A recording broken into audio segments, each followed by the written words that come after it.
if this is what the market is telling us about how students or potential students perceive higher education, then we obviously have to change something. Guillaume, thank you very much for joining Dukascopy TV today. It's a pleasure to meet you, and we're going to have a little chat about higher education institutions, business schools, and how they can adapt to a changing market. Let's start off talking about what the current market trends. What are some of the current market trends in higher education? Well, thanks for having me. You're welcome. I see three main market trends developing around us.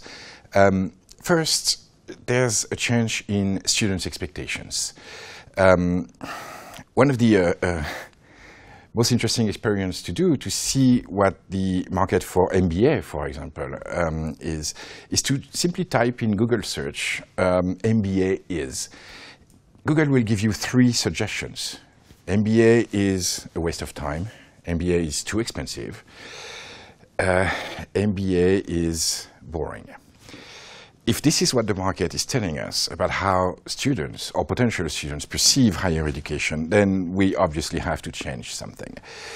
And I think part of the explanation is in the fact that if you look at 5 years ago, the majority of students who, for example, entered an MBA program were looking either for a career bump or an increase in salary.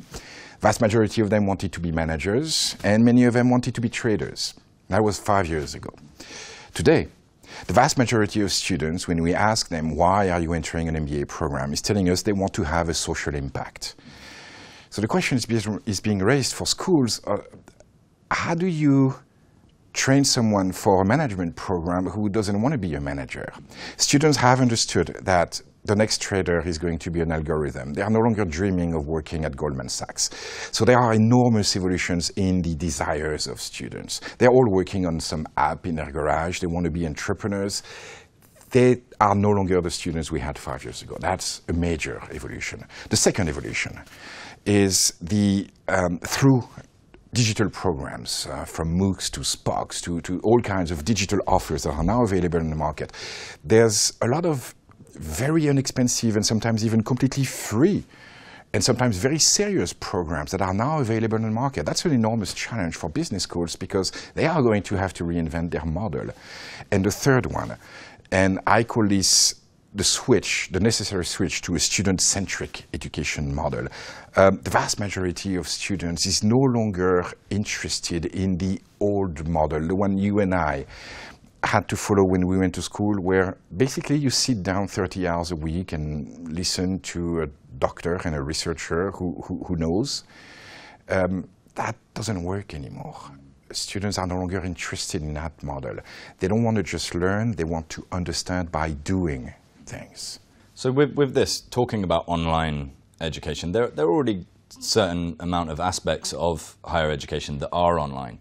Will everything go online, or is it heading in that direction, or is that the best way forward? It's quite possible that this is the future of our business model. There are two main challenges for online education. The first one is quality. Few online offers, to my knowledge, are actually what I would call of excellent quality. Not just in the content itself, but in the interaction that is organized with the students.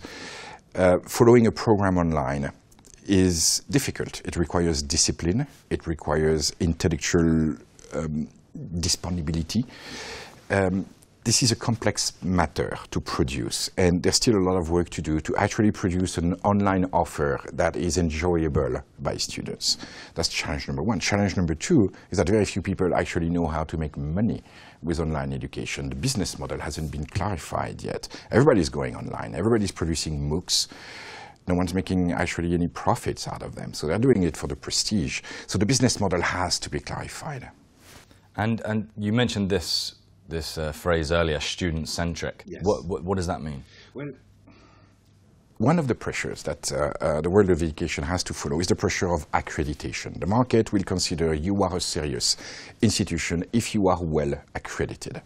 And the main vision of accreditors, again, this is to protect the interest of students, is to make sure that the quality, what we call quality insurance in education, is there. In other words, the professors are valid professors. They hold a PhD, they publish, and 80% of them teach in the program, etc., etc. Problem is, when you follow those recommendations from the accreditors, you become faculty-centric. You become a school that is only talking about what it is and what it does and what its own researchers know. And if you're not careful, you very, very quickly become disconnected from those needs from the students I was telling you earlier. They don't necessarily want to hear just from PhDs and researchers. They want to hear from the kid who started a company 2 years ago and succeeded or failed, or both. They want to collaborate with people from other schools. We're very successful, for example, when on a single project we mix students coming from completely different worlds. If you take, for example, a business challenge. A business challenge is when a company comes to a school and says, I'd like you to help me answer a question. I'd like your students to work in groups and tell me, I'm Paris Airport. What is the airport of the 21st century? Now, if you are faculty-centric, you're going to produce a ton of matrices. You're going to conduct a SWOT analysis.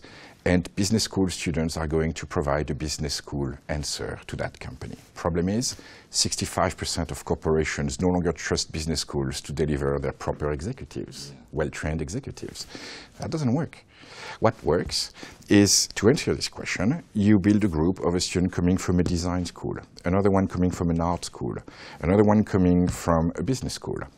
And then you mix those students, and you take a French one, an Italian one, and a Russian one, and an American one, and you make all of them think their own approach to the same question.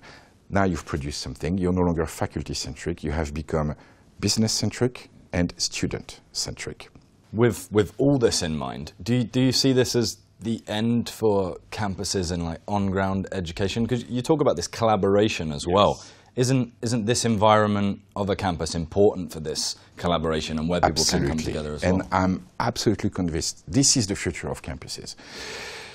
Their greatest challenge is, again, they are this tiny little dot in this huge circle. And what they have to overcome is the fact that if we want to produce something that works for students and corporations, we have to go beyond the natural borders that a campus has. The borders of language. We have to be able to teach in different languages, and students have to be able to collaborate in different languages. The borders of time. 6 a.m. in New York is not 6 a.m. in Moscow, and yet those two cities have to collaborate and solve problems together. We have to solve the physical barriers that make it difficult for people to collaborate at the same time on the same project. And Skype is not the ultimate answer. We need better tools than this. So there is a future for campuses if they overcome those challenges, if they gain the ability to work in all languages, to cross borders and collaborate with one another, if they are able to create for the students that environment I was telling you earlier, when a business school and an art school can actually put their students to work at the same time on the same thing. You know, we have this saying that your brain is divided into two halves. The left side of your brain is the analytic part, and the right side is the creative part. Business schools focus on the analytic part. Art schools focus on the creative one. What if we put those two parts of the brain together in the same group to consider a single vision of a single problem? Then we get better results. This, I believe, is the future of campuses, building alliances, much like airlines have done. Building alliances that are worldwide alliances that free them from those borders I was mentioning earlier and enable students to actually live a global education program, no longer a Parisian or a London-based program. Guillaume, thank you so much. My Fascinating pleasure. stuff. Thank you very Really much for your interesting. time. Thank you. you. And thank you for watching. If you like this video and would like to find out more, be sure to head over to dukascopy.tv.